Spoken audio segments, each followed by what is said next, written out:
पंचम वेद निराला, नौ ज्योति जलाने वाला।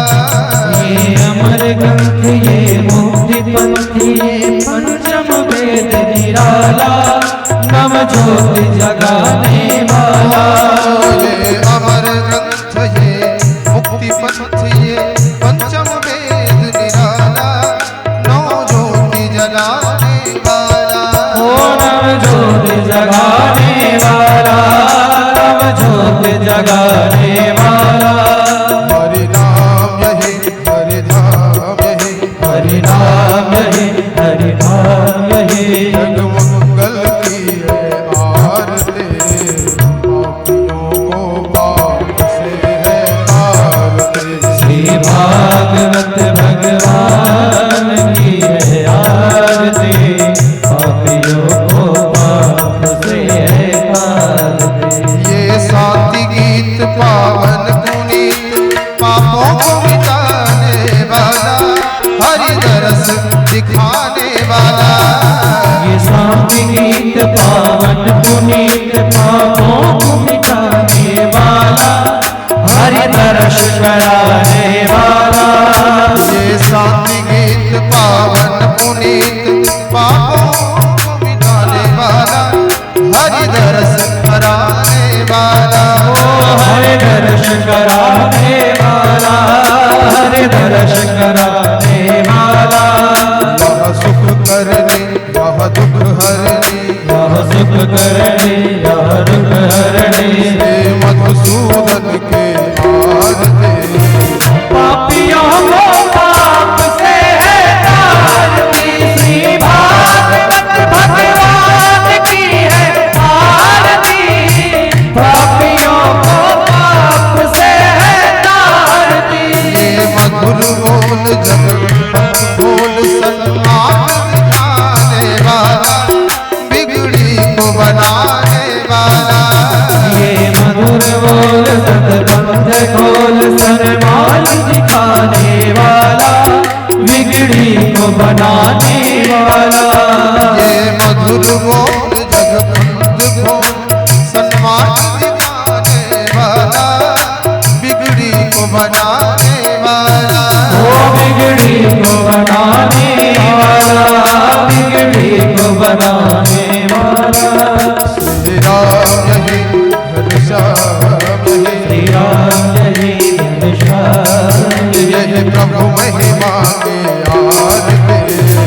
पापियों को पाप से है तारती। श्री भागवत भगवान की है आरती, पापियों को पाप से है आरती। भगवान की है आरती, पापियों को पाप से है तारती। भक्त जनों को सागर से तारती, पापियों को पाप से है तारती।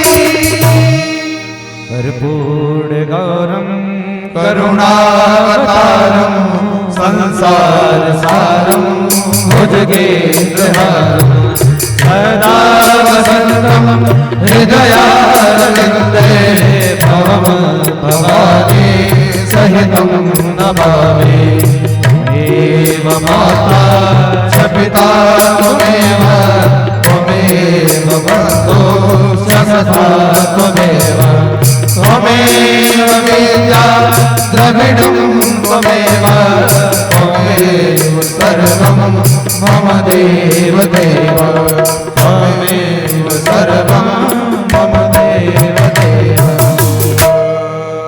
हरिः ओं महारार्तिक्यं ग्रहणं जलेन शीतले गरुडं महो, शीतले तं जगन्माता, शीतले तं जगत्पिता, शीतले तं जगद्धात्री, शीतलायै नमो नमः।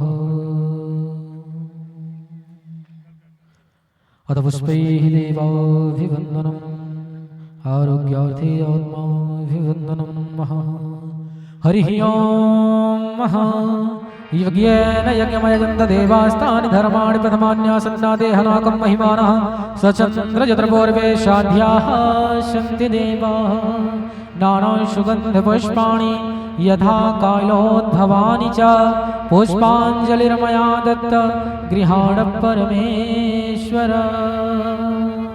मंत्रपुष्पाञ्जलिं समर्पयामि प्रार्थनापूर्वकं नमस्कारं समर्पयामि प्रणमोमि नमस्करोमि पुराणपुरुषोत्तमाय नमः श्रीमन्नारायणाय नमः प्रेम से बोली श्री लक्ष्मी नारायण भगवान की भागवत भगवान की भागवत महापुराण की परम पूज्य सद्गुरुदेव भगवान की परम पूज्य श्री व्यास जी महाराज की परम पूज्य श्री सुखदेव जी महाराज की आज के आनंद की जय जय श्री सीताराम जय जय श्री राधे श्याम।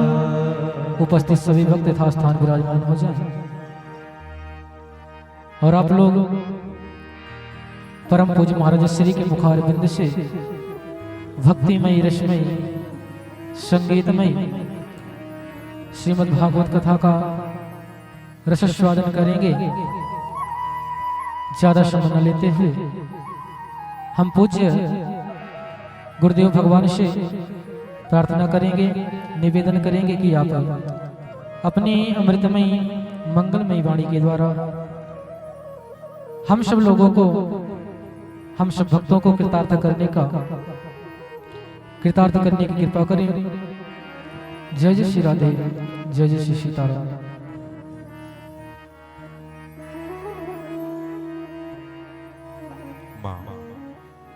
माँ श्री राधे राधे राधे माँ माँ श्री राधे राधे माँ माँ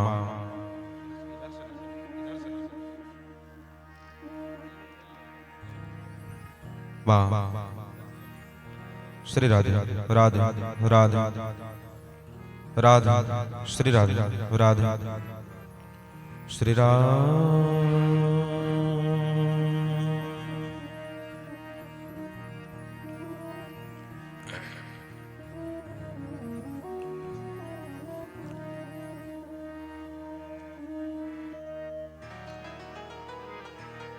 श्री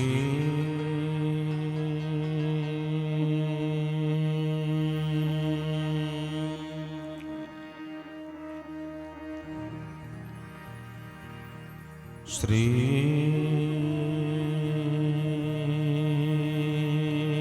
गणेशाय नमः। श्रीमन्महागणाधिपतये नमः। श्री लक्ष्मी नारायणाय नमः।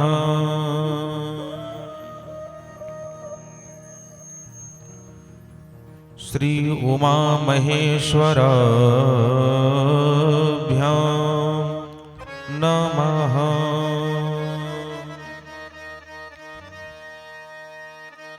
श्री कामाक्षा देव्यै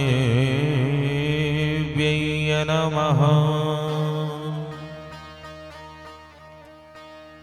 श्री मातृपितृचरणकमलेभ्यो नमः।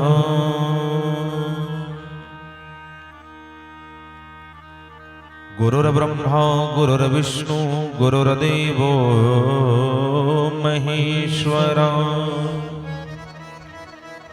गुरुर्साक्षात् परब्रह्म तस्मै श्री गुरवे नमः। अखण्डमण्डलाकारं व्याप्तं येन चराचरं तत्पदं दर्शितं येन तस्मै श्री गुरवे नमः। बोल सद्गुरुदेव भगवान की जय हो। सच्चिदानंद रूपाय विश्वोत्पत्त्यादिहेतवे तापत्रय विनाशाय श्रीकृष्णाय वयं नुमः। हे विदेहतनये वसुधा सुपुत्री माधुर्यमूर्ति च महिमना वधराम राज्ञे आनंदिकेल निरते रसराज रामे दीनो ममध्ये भवति शरणागतोऽस्मि।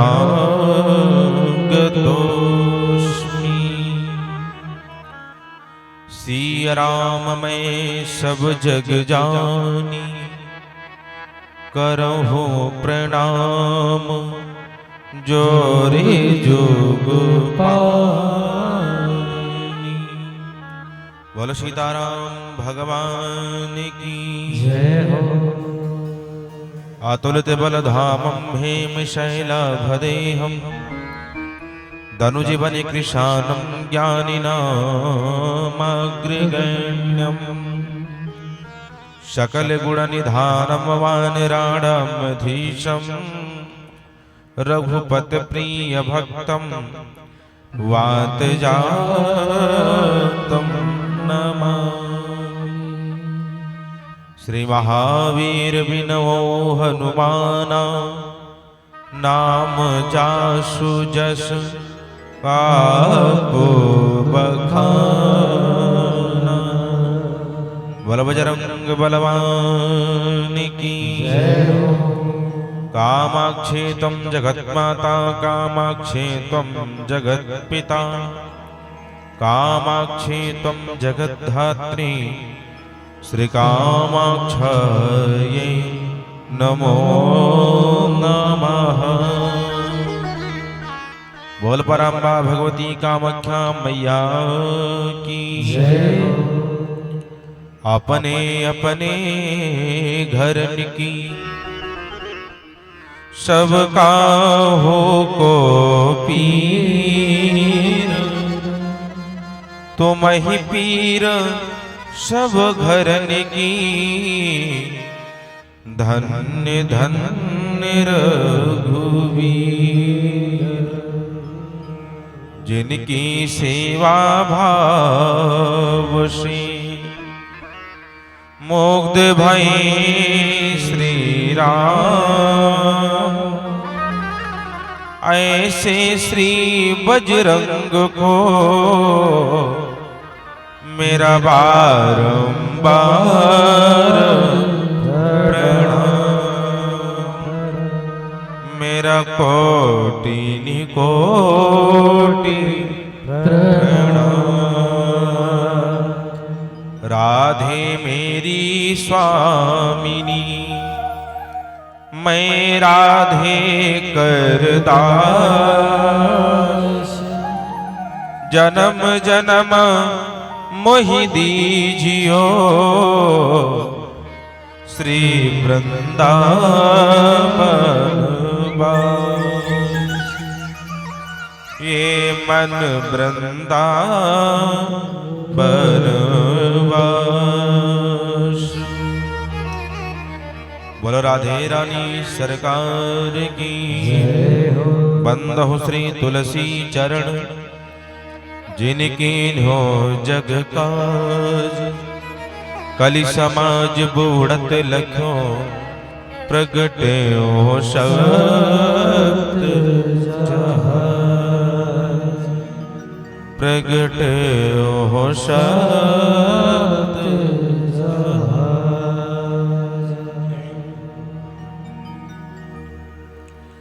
जगत नियंता जगदाधार परमात्मा परमेश्वर अकारण करुणा उड़ाले अकारण करुणा को कर देने वाले कलकुटिल जीव निस्तारक जिनकी कृपा कटाक्षों से संपूर्ण जगत संचायमान हुआ करता है। ऐसे परपूर्णतम पूर्णावतार का प्रथम पूर्णावतार भगवान श्री राघव श्री राम के पावन चरण में बारंबार प्रणाम करते हुए द्वितीय पूर्ण अवतार जिनकी पटछाया में बैठकर के साप्ताहिक यात्रा को सुलभ और सफल करेंगे भगवान श्री द्वारिकाधीश लीला पुरुषोत्तम लीला अवतारी रसिक राज राजेश्वर भगवान श्री योगेश्वर श्री माधव गोविंद के पावन चरण में प्रणाम करते हुए प्रभु की पावन दिव्य वांगमयी झांकी पावन प्रतिमूर्ति जिनके आश्रय में बैठ करके इस योग के बनाने का जीवन कल्पायमान कर रहे हैं, ऐसे श्रीमद् भागवत महापुराण के बारंबार प्रणाम करते हुए नमन करते हुए जगत कात्यायनी मां भगवती श्री कामाख्या के पावन चरण में प्रणाम। अखिल कोटि ब्रह्मांड के परम संत अत्यंत बलवंत भगवान श्री हनुमंतलाल जी महाराज के पावन चरण में प्रणाम करके संपूर्ण गर्भगृह के रक्षार्थ उनका आवाहन करके बैठाते हुए भूत पिशाच को निकट न झांके ये कामना करते हुए भगवान श्री महादेव के पावन चरण में प्रणाम। कैलाश के वासी की मानस परिक्रमा, संत समाज की वंदना, गौ माता की परिक्रमा, भारत माता की इस मिट्टी को इस रज को चंदन समझ करके अपने मस्तक पर अंकित करने का एक आभास करते हुए माता पिता के श्री चरण में कोटि कोटि प्रणाम। मानस निवेदन जिनके चरण विंद का आश्रय लेकर के, जिनके कृपा कटाक्ष का आश्रय लेकर के विश्व की सर्वोच्च गति की यात्रा तय करने की यात्रा सुलभ हो रही है, ऐसे पूज्य चरण में यहीं से कोटि कोटि प्रणाम करते हुए गार्गी, अहिल्या, मदालसा और माता सती जैसे माताओं के पद चिन्हों का अनुसरण करने वाली हमारे भारत की माताओं को, बहनों को कोटि कोटि प्रणाम।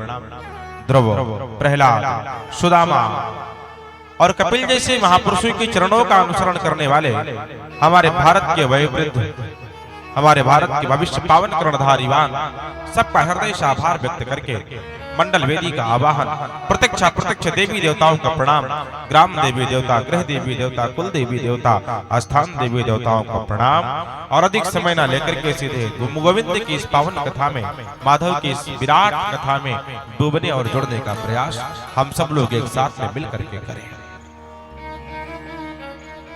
क्योंकि किसी संत ने कहा है, ऋषिगण गुनगुनाते हैं, वो कहते हैं भैया सतगुरु हम सोरी झिकर, रिज माने प्रसन्न हो जाना, खुश हो जाना।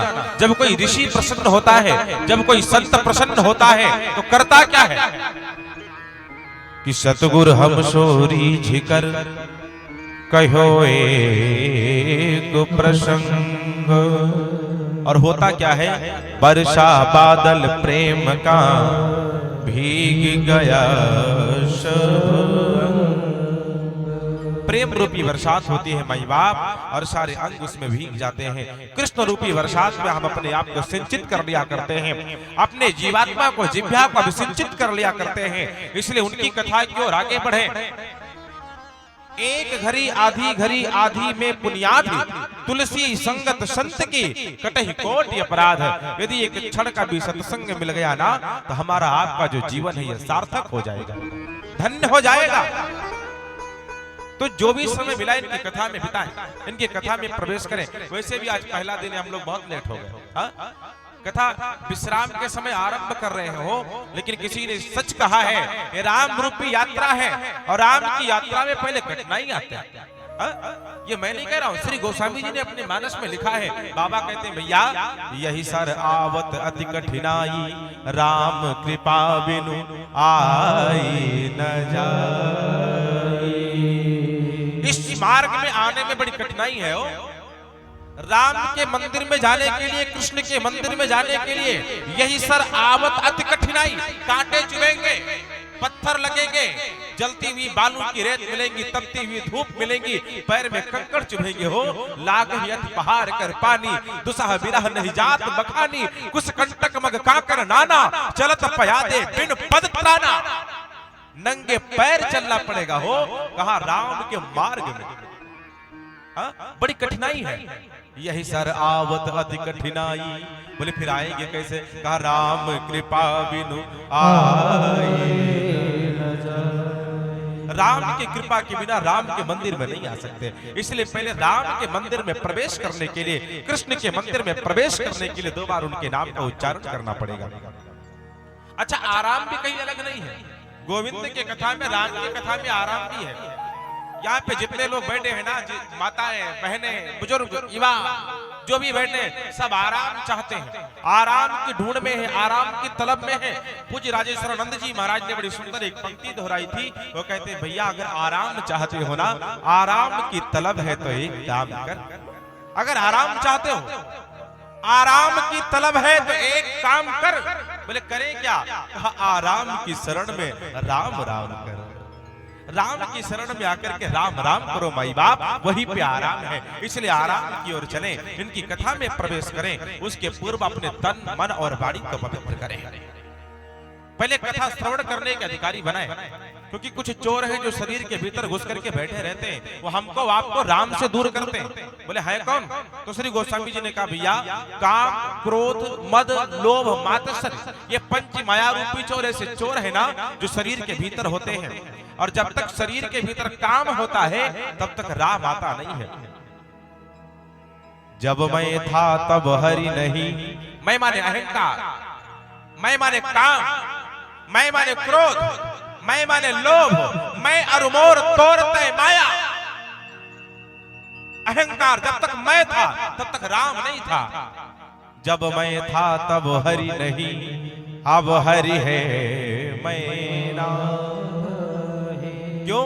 क्योंकि प्रेम गली अति सांकरी, तामे दो न समा। ये प्रेम का गलियारा है साहब, इसमें दोनों एक साथ में नहीं बैठते हो। ये संतों का प्रेम नगर है, यहाँ संभल कर आना जी, संभल संभल करके चलना पड़ता है। हो मैं को निकाल करके राम को बैठाना पड़ेगा। बोले निकलेंगे कैसे? ये काम रूपी पंछी भागेंगे कैसे? तो श्री गोस्वामी जी ने बड़ी सुंदर पंक्ति अपने मानस में लिखा है। बाबा कहते हैं, भैया काम रूपी पंछी ताली के बजाने से भागेंगे। राम कथा सुंदर करतारी, संशय विहंग उड़ावन हारी। ताली बजा करके जब कीर्तन का गायन करते हैं ना, तब ये भागते हैं। अजय गोस्वामी जी कितने मस्त मौला है वो। देखो उदाहरण कैसे दे रहे हैं। राम कथा सुंदर करतारी, संशय विहंग, यानी पंछी की तुलना कर रहे हैं। एक तरफ ताली, दूसरी तरफ पंछी। गोस्वामी जी बड़े बुद्धिमान, बड़े चतुर थे हो। रहीमन रसिक रसिक की बातें, रसिक बिना को समझ सके ना। जिस प्रकार से आप अपने खेत में जाते हैं ना, तो आपके खेत के फसल को कोई चिड़िया चुग रही होती है, तो क्या चिड़िया को मारने के लिए आप लाठी का प्रयोग करते हैं क्या? नहीं। लाठी लेकर के दौड़ोगे, चिड़िया भाग जाएगी। चिड़िया को मारने के लिए क्या आप बंदूक और गोली का प्रयोग करते हो क्या? नहीं। चिड़िया को भगाने के लिए क्या करता है किसान? किसान खेत के मेड़ पे जाकर के खड़ा हो जाता है हो, और मेड़ पे खड़ा होकर के ताली बजाता है ऐसे। और जब ताली बजाता है ना, तो चिड़िया भाग जाया करती है। श्री गोस्वामी जी कहते हैं, भैया जैसे लौकिक खेत में बैठी हुई लौकिक चिड़िया लौकिक ताली को बजाने से भाग जाती है, उसी प्रकार से हमारे शरीर के भीतर बैठे हुए अलौकिक रूपी चिड़िया राम रूपी अलौकिक ताली को बजाने से भाग जाया करते हैं। इसीलिए 2 बार प्रेम से ताली बजा करके गायन किया जाए, फिर इनकी कथा में एक साथ मिल करके प्रवेश किया जाए। सब बोले बड़े प्रेम से बोले, नाम क्या है? उसी नाम का गायन कर रहे हो जिस नाम का बाबा नारद नित्य गायन किया करते हैं, जिस नाम को भारत की बड़ी मां मीरा गायन किया करती है, जिस नाम का उच्चारण संत ऋषि मुनि किया करते हैं। बोले नाम है क्या? ऋषियों के मुख से आवाज आएगा, भैया जय सिया राम, जय जय सिया राम, जय सिया राम, जय जय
राघवेंद्र सरकार की, माधव मुकुंद भगवान की, श्री महादेव सरकार की, श्रीमद्भागवत महापुराण की, रामा भगवती कामाख्या मैया की, संत समाज की, भक्त भगवान की, ग्राम देवी देवता की, गृह देवी देवता की, कुल देवी देवता की, स्थान देवी देवता की। ओम नमः पार्वते पतये हर हर महादेव। अब हमारे और आपके बीच में एक आध्यात्मिक वातावरण बन गया। हम आप कथा श्रवण करने और करवाने के लायक हो गए, आप लोग कथा श्रवण करने के लायक हो गए और हम करवाने के लायक हो गए। आज साप्ताहिक श्रीमद्भागवत महापुराण के दिव्य कलात्मक यात्रा का यह प्रथम दिवस।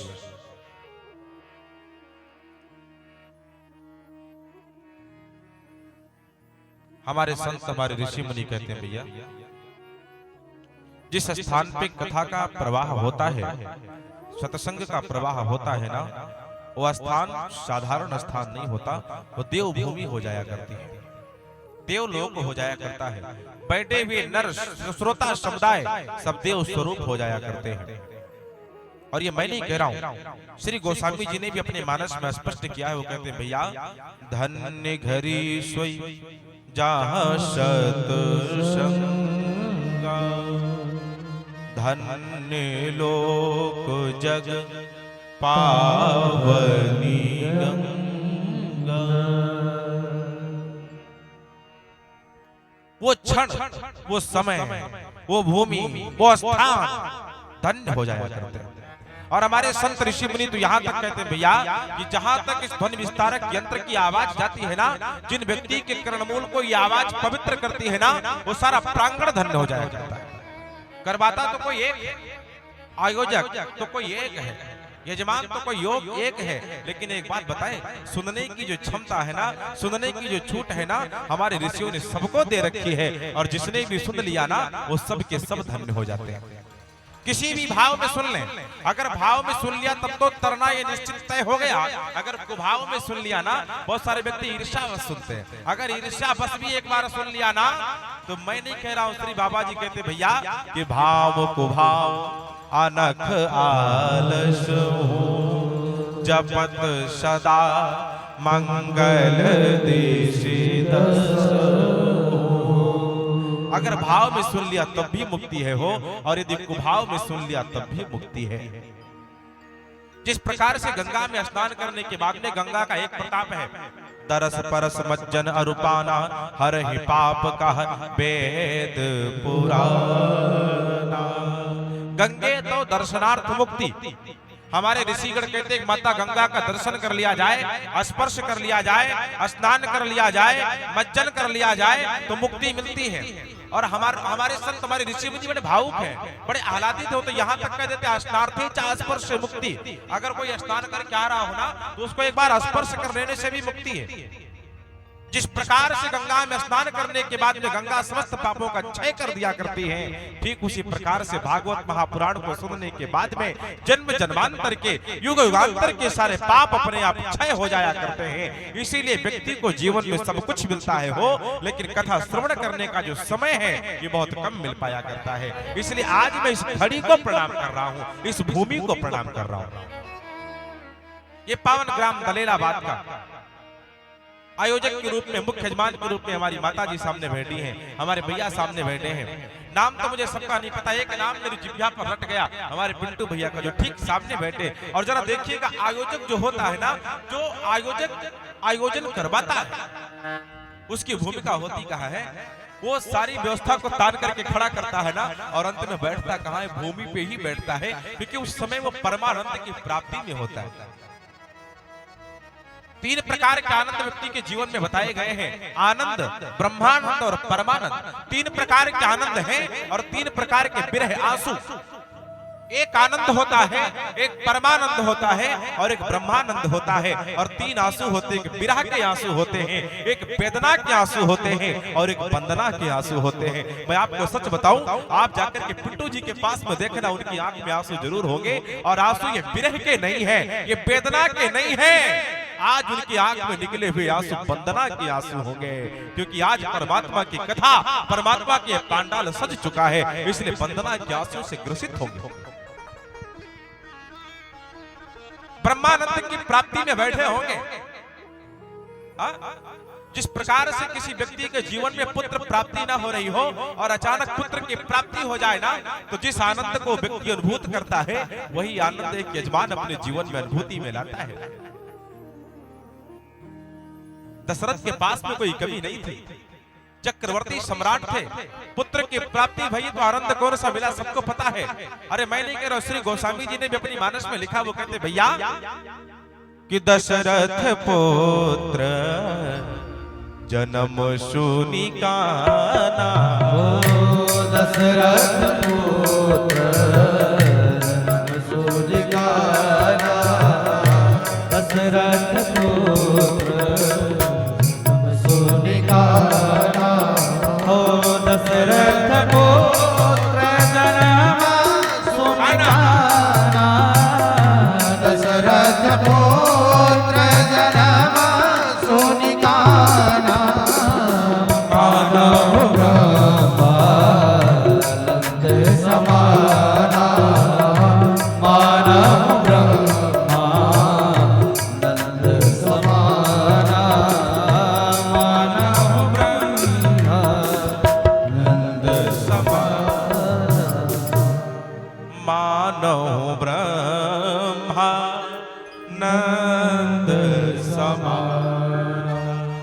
आज उसी ब्रह्मानंद के आनंद में हम सब डूबे हैं। इसलिए इस पावन दलीलाबाद की पावन भूमि को हम सब लोग एक साथ में मिलकर के प्रणाम करते हैं। हमारे मुख्य यजमान को भी मैं प्रणाम करता हूँ और हमारे पिंटू भैया को मैं बहुत बहुत साधुवाद देता हूँ, जिन्होंने तन मन दोनों लगा करके, धन तो सब लगाता है। और एक बात मैं बताऊं, धन से ये कथा किसी को प्राप्त नहीं होती हो। ये कथा धन वाले के पास में बड़ी कम जाती है। ये कथा तो केवल भाव वालों के पास में जाया करती है। श्रद्धा विश्वास रूपिणो। अगर ये कथा धनवान को मिलती ना, तो स्वामी सुखदेव को जब परीक्षित जी के पास में जाना हुआ और परीक्षित के सामने कथा सुनाने के लिए, वो तो सुख भय ना, अगर धन वाले को मिलती तो इंद्र अपने अमृत के कटोरे को लेकर के ठोकर खाता हुआ न फिरता। धन वाले के पास में नहीं जाती, मद वाले के पास में नहीं जाती, पद वाले के पास में नहीं जाती। ये कथा तो केवल भाव वाले के पास में जाती है। जहां श्रद्धा है, भाव का भूखा हूं मैं, भाव ही एक सार है, और भाव से मुझको भजे तो भाव से मेरा पार है। ये केवल भाव वाले के पास में जाती है। इसलिए हम लोग भाव से इनकी कथा में डूबे। और प्रथम दिवस से लेट तो हम लोग वैसे भी थोड़ा हो गए हैं, इसलिए अत्यधिक समय न लेकर के यहीं से कथा में प्रवेश कर जाए। पहले ये जाने कि श्रीमद् भागवत महापुराण है क्या। साप्ताहिक यात्रा को तय करने वाला ये ग्रंथ जो सामने एक सुंदर से वस्त्र में लपेट करके रखा हुआ है, ये भागवत महापुराण केवल पुस्तक नहीं है, भगवान श्री कृष्ण के दिव्य वांगमयी झांकी है, साक्षात प्रतिमूर्ति है। उद्धव के संवाद में श्री उद्धव ने गोविंद से पूछा, बोले माधव आप तो जा रहे हो, लेकिन जब भी मेरे भीतर आपके दर्शन की उत्कंठा जगेगी ना, तो आप मुझे कहाँ मिलोगे। तो गोविंद के मुख से आवाज आई, कहा उद्धव जब भी मुझे देखने के लिए इच्छा जगे ना, जब भी मुझे देखना चाहो ना, तो मेरा एक आकार भागवत में होगा, दर्शन कर लेना। क्योंकि नारायण के दो स्वरूप हुआ करते हैं। नारायण का पहला स्वरूप है साकार, दूसरा है निराकार। नारायण के साकार स्वरूप में श्री गोस्वामी जी कहते भैया, पद पाताल शीश अजधामा अपर लोक अंग अंग विश्राम। ये जो पैर है ना, यातल बितल सुतल तलातल महातल रसातल पाताल में है, और जो सर है ये भू भुआ जरा तपा सत्य और वैकुंठ में है। ये जो ब्रह्मांड दिखाई पड़ रहे हैं ना, जो संसार आप जिसका दर्शन कर पा रहे हो, नारायण के साकार रूप में ये ब्रह्मांड रोम रोम प्रतिलागे कोटि कोटि ब्रह्मांड, एक रोए में करोड़ों ब्रह्मांड निवास करते हैं। ये साकार रूप है। बोले निराकार में कैसा है, तो श्री गोस्वामी के मुख से आवाज आई, कहा भैया निराकार में नारायण के हाथ नहीं है, निराकार में मेरे गोविंद के पैर नहीं है, ये जिह्वा नहीं है, मुख नहीं है, नेत्र नहीं है, शरीर नहीं है। हो बोले फिर है कैसा। तो श्री बाबा जी ने कहा भैया कि बिनु पद चलाई सुनई बिनु काना, और कर बिन करम करई विधि नाना। बिनु पद चलाई सुनई बिनु काना, कर बिन करम करई विधि नाना। आनंद रहित सकल रस भोगी, आनंद रहित सकल रस भोगी।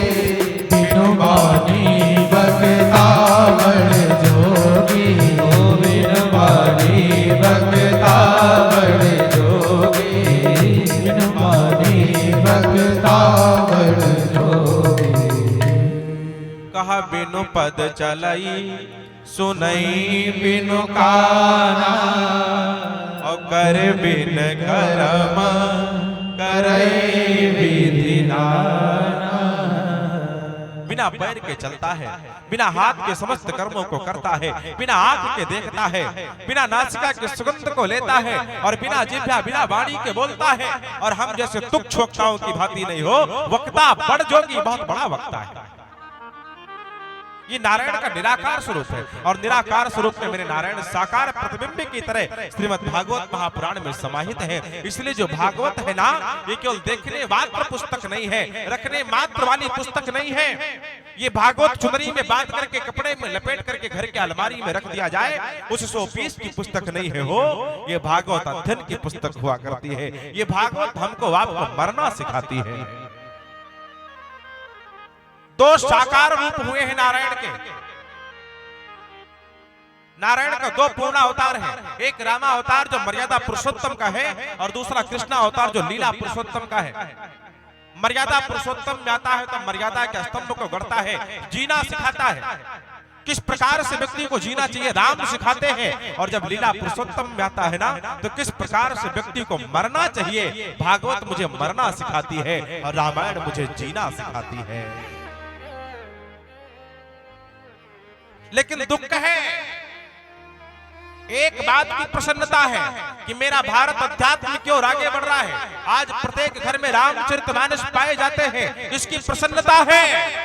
लेकिन जितनी प्रसन्नता है ना उसका 4 गुना मुझे दुख भी है। रामचरितमानस आपके घर में है तो, लेकिन दुख किस बात की है, वो रामचरितमानस आपने कपड़े में बांध के अलमारी में रख दिया है। वो मानस केवल आपके घर के 100 पीस बन करके रह गए, लाल कपड़े में केवल बंद करके रह गए। आपने मानस को पढ़ना छोड़ दिया है। और एक बात बताएं, जब से इस मनुष्य ने, इस मानव ने रामचरितमानस को पढ़ना छोड़ा है ना, तब से ये शरीर मानस में उलझ गया है, संकटों में उलझा है। कोई जाकर के आत्महत्या करता है तो कोई ट्रेन के नीचे जाकर के कटता है, कोई नदी में छलांग लगाता है, कोई माता को मारता, कोई पिता को मारता, कोई बंधु को मारता। ये क्या है? मानस ना पर्दे के परिणाम है। हाँ,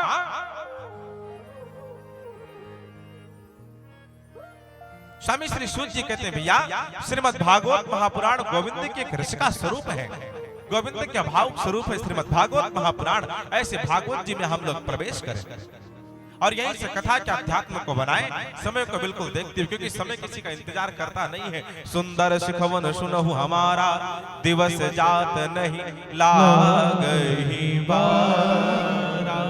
ये समय जाते देरी नहीं लगती हो। यहीं से हम लोग कथा में प्रवेश करते हैं। एक बार की बात है, एक दानैम शारिण्ये ऋषया शोनिका दया। एक बार की बात है, नैमिषारण्य पावन क्षेत्र है और नैमिषारण्य में कुछ ऋषिगण बैठे हुए हैं।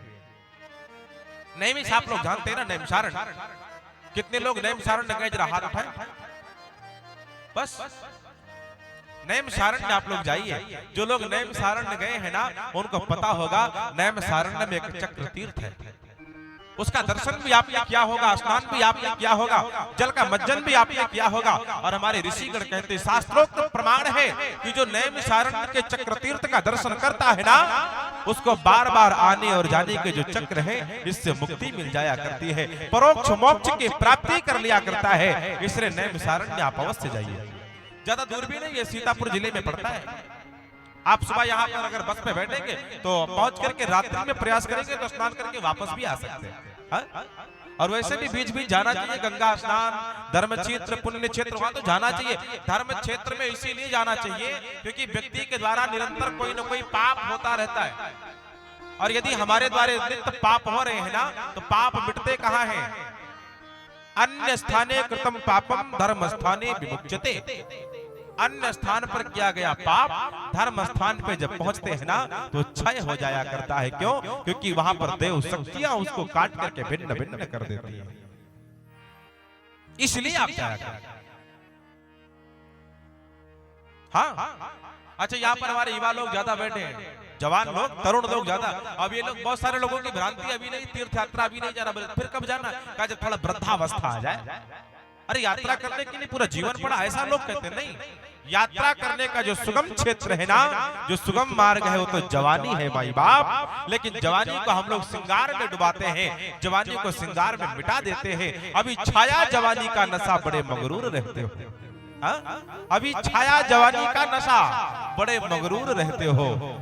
मुक्ति की मार्ग जो ये भक्ति है, इसी से दूर रहते हो। उतर जाएगा 2 दिन में नशा ये जवानी का। जिस जवानी पे गुमान है ना, उतर जाएगा नशा 2 दिन में ये जवानी का। बोले क्यों? कहा सदा स्थिर नहीं रहता, ये बुलबुला है पानी का। ये पानी का बुलबुला है भाई बाप, सदैव रहने वाला नहीं है। का नैमिषारण्य एक क्षेत्र है, सौनक आदि 88,000 ऋषि वहां पर बैठे हैं। लेकिन मन में चिंता है कि सामने कराल कलयुग आ गया है। कलयुग को देख करके ऋषिगण चिंता में बैठे हैं। क्यों? क्योंकि कलयुग में होता क्या है, कलयुग में माता पिता का कोई सम्मान नहीं करता, कलयुग में कोई भक्ति नहीं करता। झूठ ही लेना झूठ ही देना, झूठ ही भोजन झूठ चबैना, मात पिता बालक ही बुलावे, उदर भरई सोई यतन करावे। माता पिता अपने बच्चे को बुलाते हैं तो कोई भक्ति करने की बात नहीं बताती। जिसमें पेट का भरण हो सके ना, उदर भरई सोई यतन करावे। पेट का भरण पोषण जिसमें हो पाए वही अपने बेटे को सिखाती है। ऋषिगण बड़े चिंतित हैं। आज देवलोक से बाबा नारद भी नैमिषारण्य के पावन क्षेत्र की ओर चल रहे हैं। बाबा नारद के हाथ में वीणा है, नारायण नारायण नारायण मुख से उच्चारण कर रहे हैं। अच्छा, आप लोग ये जान लें कि नारद जी हैं कौन? क्योंकि नारद का नाम आज से आ गया और 7 दिन कथा चलेगी, 7वें दिन बाबा नारद का नाम आएगा। अब ये जानो कि नारद कौन है। नारद जी के कई नाम है हो। नारद के लिए हमारे ऋषिगण कहते हैं नारम ज्ञानम ददात इति सह नारदा। जो मिलने के बाद में हमको आपको ज्ञान देना शुरू कर देना, उसका नाम है नारद। दूसरे भाव में नादन ददा, जिसके द्वारा कही गई बात कभी रद्द ना होती हो, उसका नाम है नारद। तीसरे भाव में कला प्रियासा नारदा, जिसको लड़ाई दंगे बवाल झगड़े कला यानी लड़ाइयां बड़ी प्रिय लगती हो, उसका नाम है नारद। चौथे भाव में संत ने एक बात और भी कही, कहा भैया जिसका दर्शन प्राप्त हो जाने के बाद में इतसा विष्णु दर्शन, भगवान विष्णु का दर्शन प्राप्त होगा, उसका भी नाम है नारद। अच्छा, नारद आज भी पाए जाते हैं। नारद ऐसा नहीं कि पहले थे आज नहीं, आज भी नारद है। लेकिन पहले वाले नारद में और आज वाले नारद में अंतर है। जो पहले के नारद थे वो आग लगाना जानते थे तो बुझाना भी जानते थे, लेकिन आज वाले नारद केवल लगाना जानते, बुझाना नहीं। एक एक घर में नारद है, हर घर में नारद, हर घर में नारद। ननद और जेठानी के बीच में, सास और बहू के बीच में जो कार्य करता है वो नारद है। हमारे और आपके बीच में जो कार्य करता है वो नारद है। लेकिन वेदना केवल इसी बात की है कि हम आज आग लगाना तो जानते हैं माई बाप, लेकिन बुझाने की कला भूल चुके हैं। और जब बुझाने की कला भूले ना, तब से बाबा नारद की परिपाटी भी समाप्त होती नजर आ रही है। नारद के हाथ में वीणा है, मुख से नारायण नारायण नारायण का उच्चारण कर रहे हैं और देवलोक से पृथ्वी की ओर आ रहे हैं।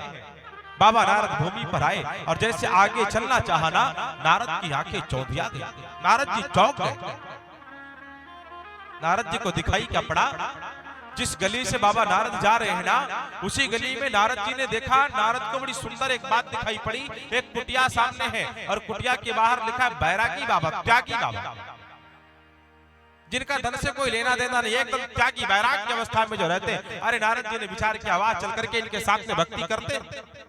बाबा नारद जी अपनी वीणा को उठाए, कुटी के पास में गए और जैसे भीतर झांक करके देखा, प्रवेश करना चाहा तो बाहर तो लिखा त्यागी बाबा, लेकिन भीतर देखा तो 10-20 फॉर्च्यूनर खड़ी है, बड़े सुंदर बंगले बने हैं, सारे ऐसो आराम दिखाई पड़ रहे। अरे बाबा नारद जी चौंक के बोले, यह स्थान रहने क्यों, आगे बढ़ो, ये तो दिखावटी हो गया।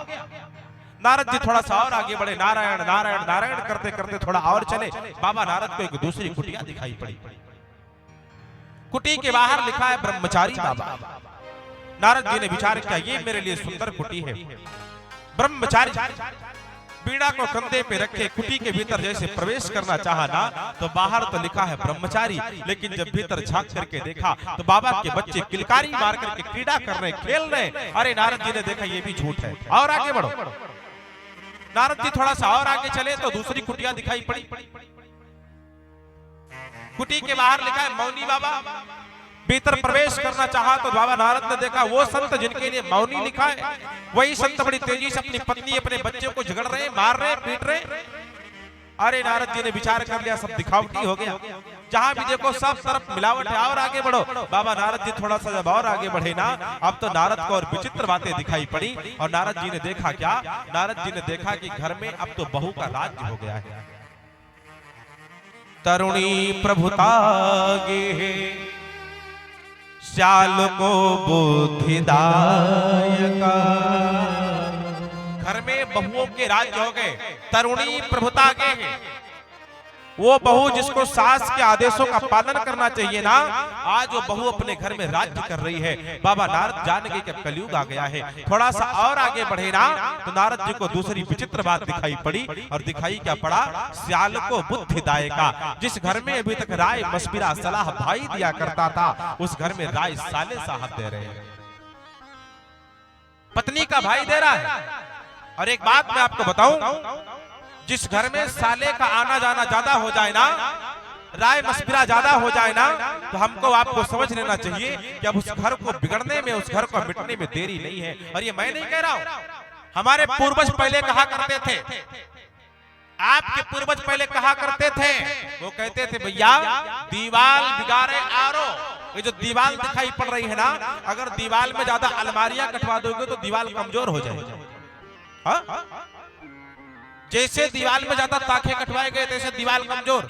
पूर्वज कहते थे दीवाल बिगाड़े आरो और घर बिगाड़े सारो। साले साहब घर को बिगाड़ देते हैं हो, और ज्यादा अलमारियां काट दी जाए तो दीवाल बिगाड़ दिया करती हैं। इसीलिए इनसे संभल करके रहना है। जैसे बाबा नारद ने ये देखा ना कि अब तो घर में सयाल को बुद्धिदायका, साले साहब घर के सलाहकार हो गए, बाबा नारद ने विचार कर लिया यहाँ पे ठहरना नहीं है, एक भी क्षण अब तो रुकना नहीं है। अपनी बीड़ा को लिए नारायण नारायण करते हुए जैसे आगे बढ़े ना, अभी कुछ ही दूर बाबा नारद चल पाए थे, इतने में नारद के कान में किसी के रोने की आवाज सुनाई पड़ी। नारद जी ने पीछे मुड़ करके देखा तो दिखाई क्या पड़ा कि कोई नारी रो रही है, कोई अबला रो रही है। नारद जी एक क्षण के लिए ठहरे। अबला ने बाबा नारद को देखा। एक बार नारद के मन में विचार आया कि चल करके देखे क्यों रो रही है। जैसे एक कदम अपना नारी की तरफ बढ़ाए ना, तैसे बाबा नारद के कानों में जैसे लगा किसी ने टेर मारी हो। अरे नारद कहाँ जा रहे हो, कहाँ जा रहे हो? जिस अबला के पास में तुम जा रहे हो ना, अरे नीतियां तुमको रोकती हैं। एक अकेली किसी नारी के पास में संत का जाना वर्जित है। एक अकेले किसी नारी के पास में, अबला के पास में संत अकेला नहीं जाता। नारद कहाँ जा रहे हो? बाबा नारद ठहर गए, पांव रुक गए बाबा नारद के, लड़खड़ा रहे हैं, लेकिन जाने की हिम्मत नहीं है।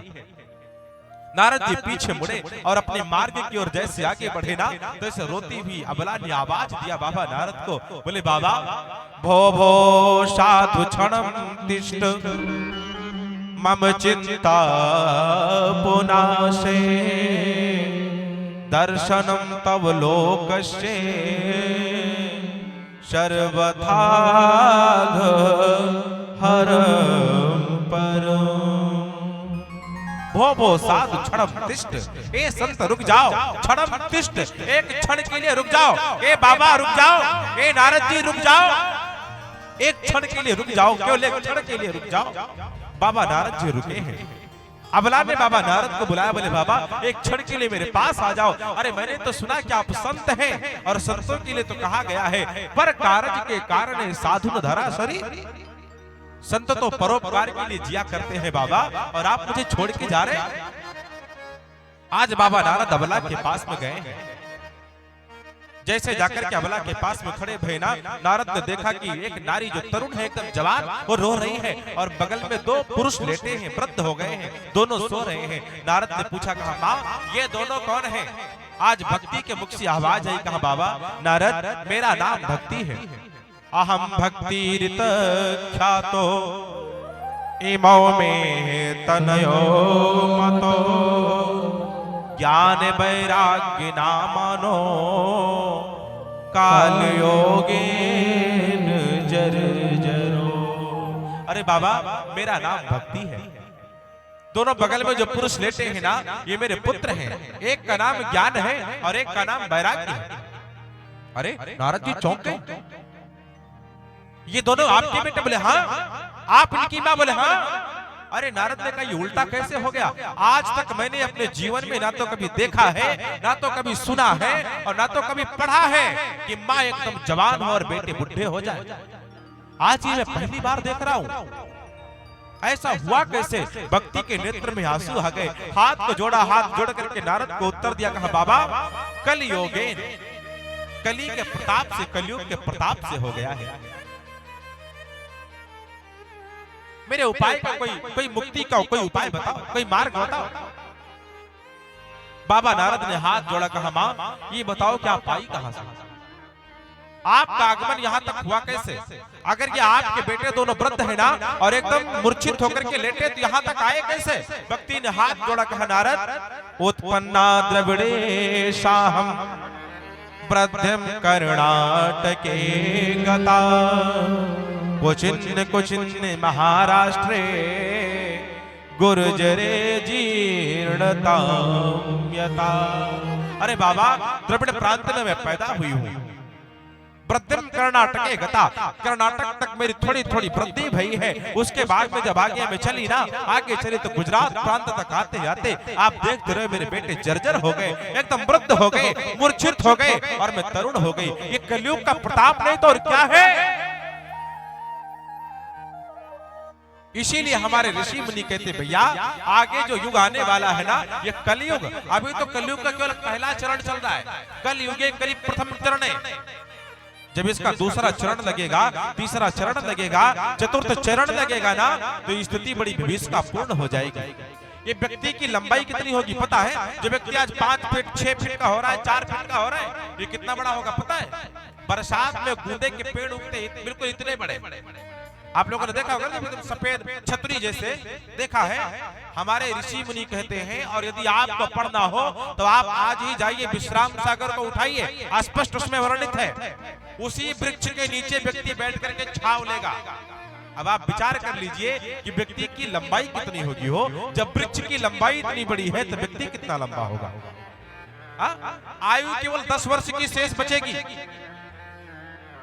10 वर्ष के भीतर विवाह भी होगा, संतान की प्राप्ति भी होगी और जीवन के सारे अलग लाभ भी होंगे। एक तरफ विश्राम सागर ये कहता है कि चतुर्थ चरण में पहुंचते पहुंचते ये स्थिति होगी, और दूसरे तरफ एक बड़ी सुंदर पुस्तक है भविष्य मालिका, वो कह रही कि कलयुग समाप्त हो गया, हम कलयुग से 200 वर्ष आगे चल रहे हैं। इसलिए यहाँ पर सचेत होना, संभलना है। बाबा नारद ने भक्ति की आवाज को सुना, मुक्ति के लिए वेदों का गायन किया है, शास्त्रों का गायन किया है, नीतियों का गायन किया है, लेकिन ज्ञान वैराग्य जगते तो है, उठे नहीं। बाबा नारद के उपाय ढूंढने के लिए गए हैं, मानस पुत्रों से मिले हैं। सनक सनंदन सनातन सनत कुमार गंगा के किनारे सुंदर से मंडप को बनवाया है, बैठ करके बड़े प्रेम से भागवत का गायन किया है। भागवत के गायन में आवाहन किया है भक्ति, ज्ञान और वैराग्य का आवाहन का। हमारे शास्त्रोक्त परंपरा में हम आवाहन में किसी को भी बुला सकते हैं। अस्य प्राणा प्रतिष्ठन्त्वस्य प्राणा चरन्तुचा, यही तो हमारे समाज की, यही तो हमारे सनातन की सौंदर्य हुआ करता है माई बाप, कि हम पत्थरों में भी भगवान महादेव का आवाहन कर लिया करते हैं। हम पत्थरों में दुर्गा, भगवान श्री राम, शंभू का आवाहन कर लिया करते हैं। दरो दीवार से पत्थर यहाँ जलवे दिखाते हैं, ये हमारी संस्कृति है। दरो दीवार से पत्थर यहाँ जलवे दिखाते हैं। अरे कहीं ये चूमे जाते हैं तो कहीं ये पूजे जाते हैं।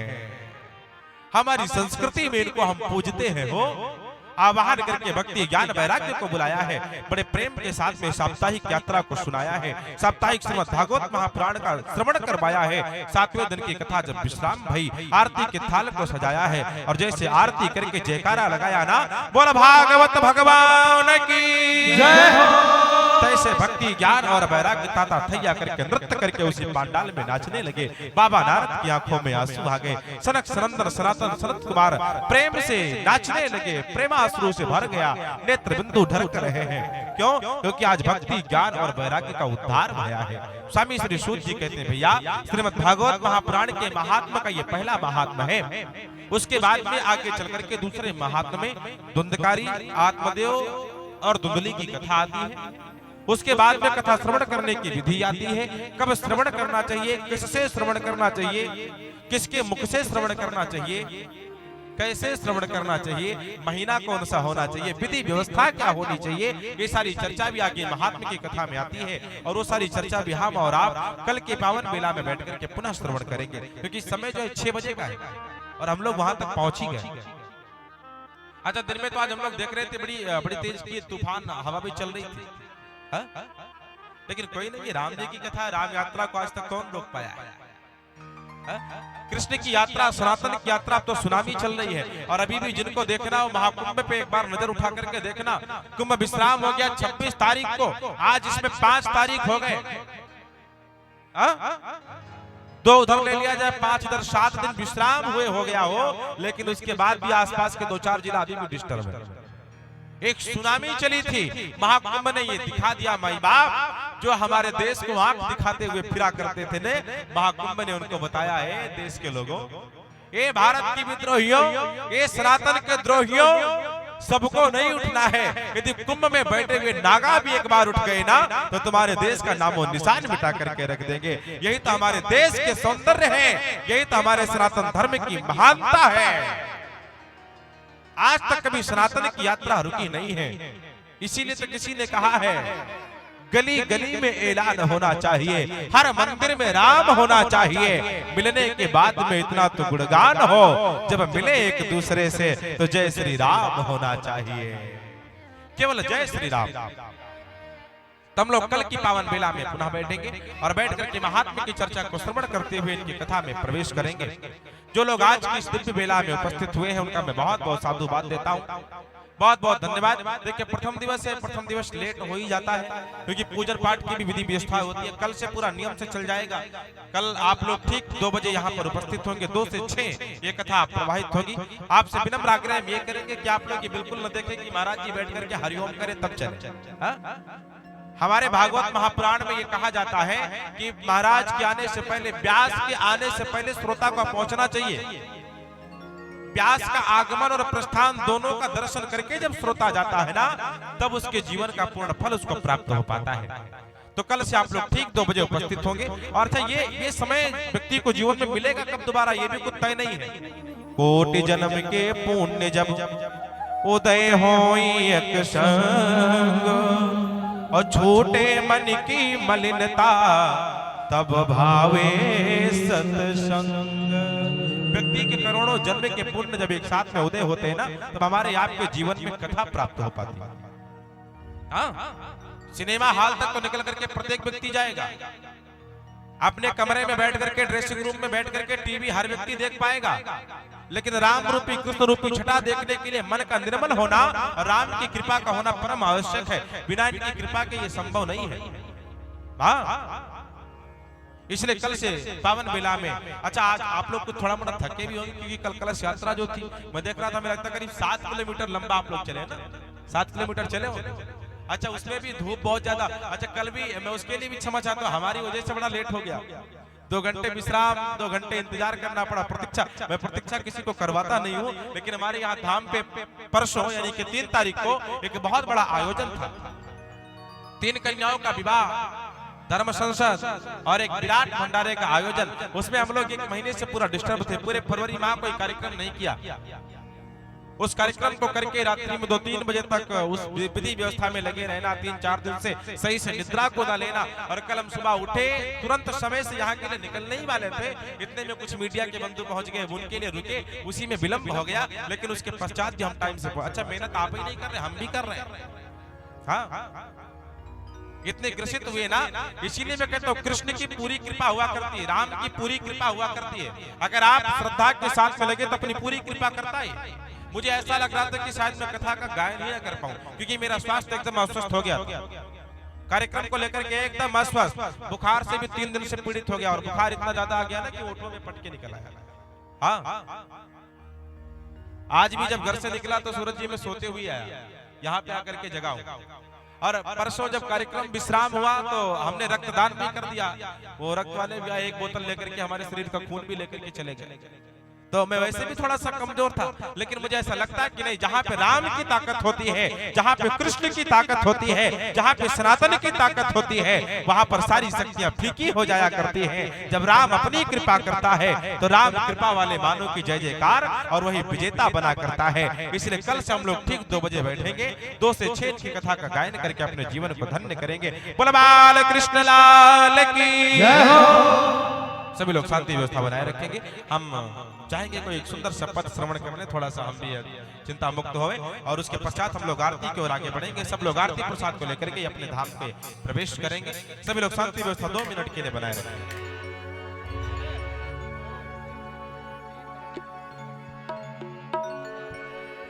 वृंदावन की ओर,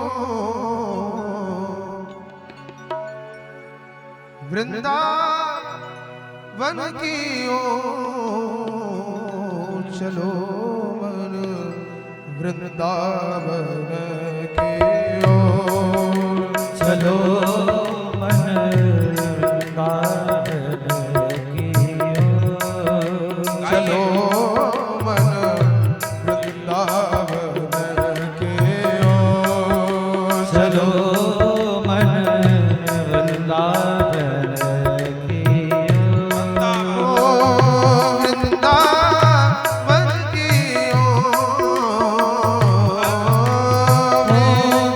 वृंदावन की ओर चलो मन वृंदावन की ओर चलो मन वृंदावन की ओर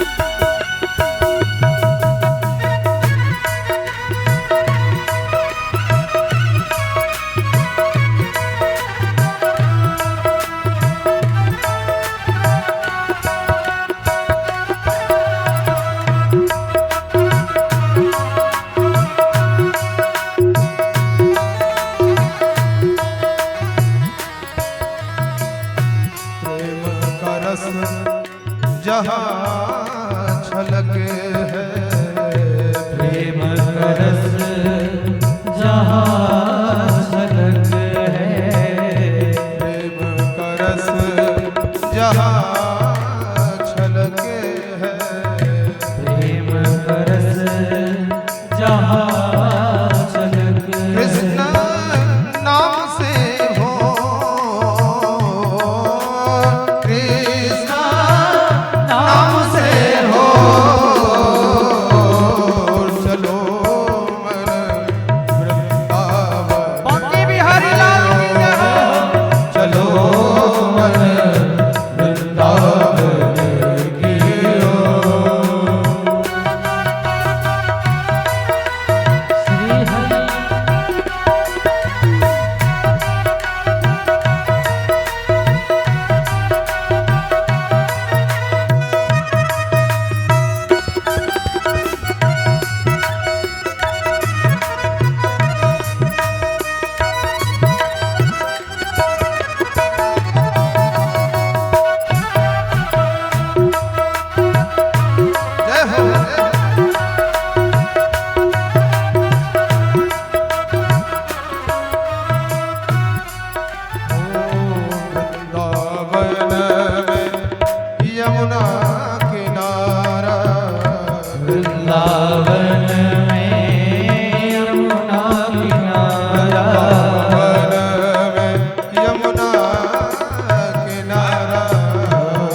सरकार की जय हो। राधा रानी सरकार की जय हो। हमारे मुख्य यजमान व्यासपीठ के पास आ जाएंगे, सभी लोग यथास्थान खड़े हो जाएंगे।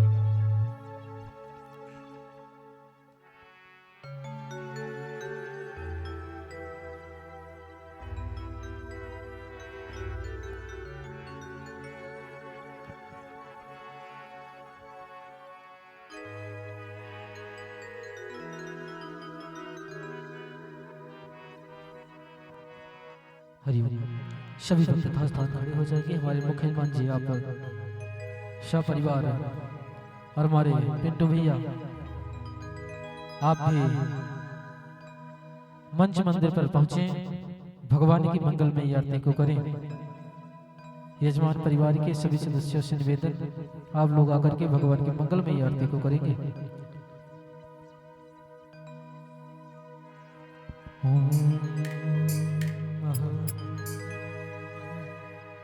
हरि ओम।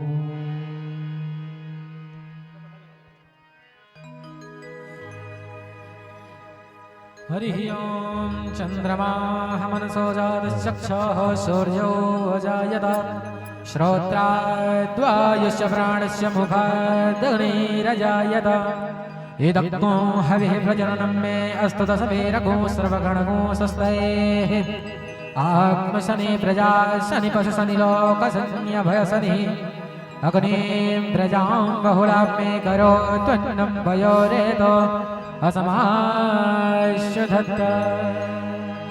आरती गाऊं प्यारे आपको मनाऊं, बाकी बिहारी तेरी आरती गाऊं, बाके बिहारी तेरी आरती गाऊं, हे बनवारी तेरी आरती गाऊं, हे बनवारी तेरी आरती गाऊं, आरती गाऊं प्यारे आपको मनाऊं, आरती गाऊं प्यारे आपको मनाऊं, श्याम सुंदर तेरी आरती गाऊं, श्याम सुंदर तेरी आरती गाऊं। भाव से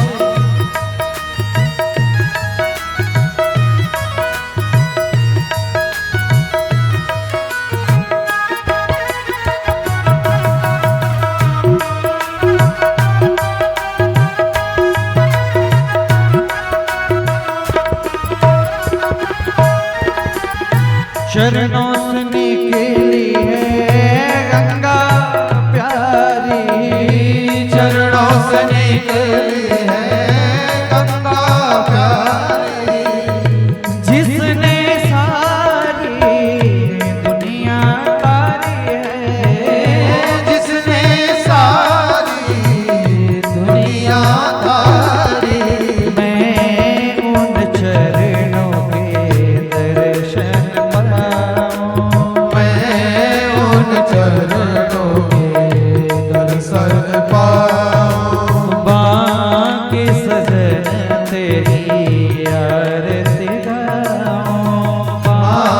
के सजन तेरी आरती गाओ।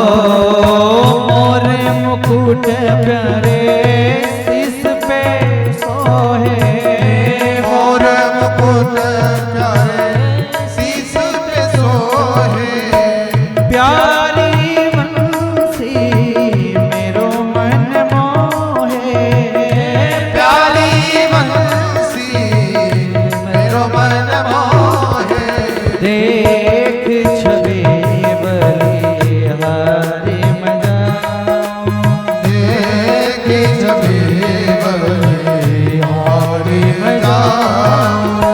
बाकी सजन तेरी आरती गाओ, बाके सजन तेरी आरती गाओ। दास अनाथ के नाथ आप हो, दास अनाथ के नाथ आप हो। दुख सुख जीवन प्यारे साथ आप हो, सुख दुख जीवन प्यारे साथी आप हो। हरि चरणों में मैं शीश झुकाऊं, हरि चरणों में मैं शीश झुकाऊं। श्याम सुंदर तेरी आरती गाऊं, श्याम सुंदर तेरी आरती गाओ। श्री हरिदास के प्यारे तुम हो, श्री हरिदास के प्यारे तुम हो। मेरे मोहन जीवन धन हो, मेरे प्यारे जीवन धन हो। देख युगल छवि बल बल जाओ, देख युगल छवि बल बल जाओ। बाकी बिहारी तेरी आरती गाओ, बाके बिहारी तेरी आरती गाओ। कर्पूर गौरम करुणावतारम संसार सारम भुजगेन्द्रहारम। सारा वसंतम हृदयारविंदे, भवम भवानी सहितं नमामि। बाके बिहारी तेरी आरती गाओ। बाके बिहारी तेरी आरती गाओ। हे बनवारी तेरी आरती गाओ, हे बनवारी तेरी आरती गाओ। आरार्तिक्यं ग्रहणं जलेन शीतलीकरणं नः। शीतले तं जगन्माता शीतले तं जगत्पितः शीतले तं जगद्धात्री श्री शीतलायै नमो नमः। पुष्पै देवाभिवन्दनम् आरोग्यार्थे आत्माभिवन्दनम्। हरिः ॐ यज्ञेन यज्ञमयजन्त देवास्तानि धर्माणि प्रथमान्याशन्नः तेहनाकं महिमानः सचन्द्रजद्रपूर्वे साध्याः सन्ति देवाः। हरिः ॐ एकदन्ताय विद्महे वक्रतुण्डाय धीमहि तन्नो दन्तिः प्रचोदयात्। हरिः ॐ नारायणाय विद्महे वासुदेवाय धीमहि तन्नो विष्णुः प्रचोदयात्। हरिः ॐ तत्पुरुषाय विद्महे महादेवाय धीमहि तन्नो रुद्रः प्रचोदयात्। हरिः ॐ सर्वशक्त्यै च विद्महे कामाख्या देवीश्च धीमहि तन्नो देवीः प्रचोदयात्। हरिः ओम् अंजने नंदनाय विद्महे वायुपुत्राय धीमहि तन्नो हनुमत् प्रचोदयात्।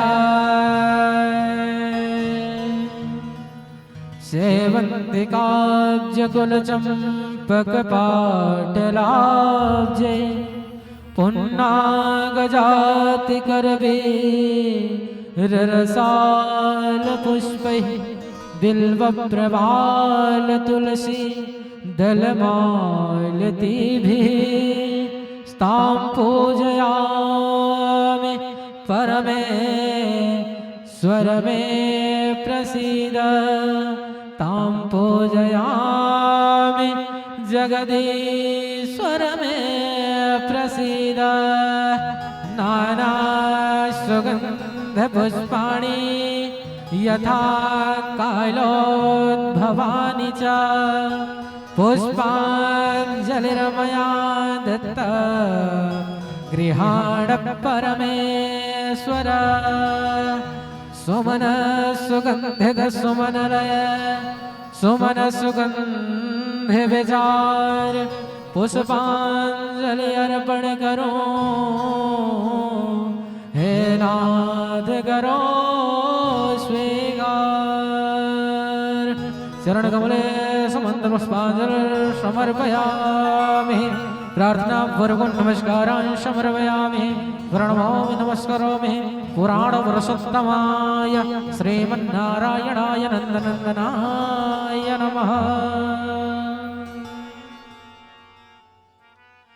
प्रेम से बोले श्री लक्ष्मी नारायण भगवान की भागवत भगवान की भागवत महापुराण की श्री अयोध्यानाथ भगवान की श्री अयोध्या धाम की श्री मथुरा वृंदावन धाम की काशी विश्वनाथ की तीर्थराज प्रयाग की गंगा मैया की शरियू महारानी की आदि गंगा गोमती मैया की कामाख्या महामाया की पारंगा भगवती की महादेव भगवान की संत भगवान की परम पूज्य सद्गुरुदेव भगवान की परम पूज्य श्री व्यास जी महाराज की आवाहित मंडल देवताओं की नगर क्षेत्र बस्ती की आज के आनंद की संत भगवान की गुरु भगवान की जय जय श्री सीताराम। नमः पार्वती पदे हर हर महादेव। सर्वे भवन्तु सुखिनः सर्वे सन्तु निरामयः सर्वे भद्राणि पश्यन्तु मा कश्चित् दुःखभाग्।